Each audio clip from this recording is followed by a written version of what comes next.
The following message is being transmitted at the request of the Wausau Police and the Marathon County Emergency Management. An unusual event has taken place near the city of Wausau, Wisconsin.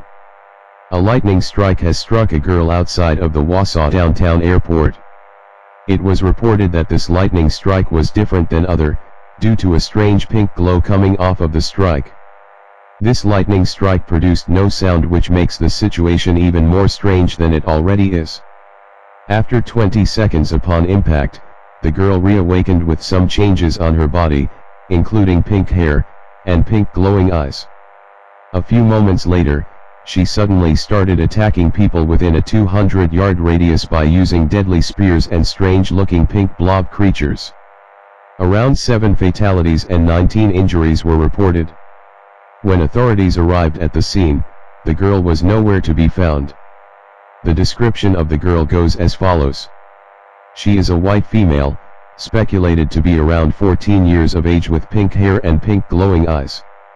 She was last seen wearing a light purple turtleneck with a large light pink stripe at its bottom, light purple jeans and brown boots. If you see the girl responsible for this attack, dial 911 immediately and report the location where you have seen her. The Wausau downtown airport has been closed at this time and the surrounding areas have been blocked by local police. All residents of Wausau and surrounding areas are advised to not come near the Wausau downtown airport at this time. If you trespass into closed areas, you will be arrested upon sight. Continue to monitor local media outlets for more information as it becomes available.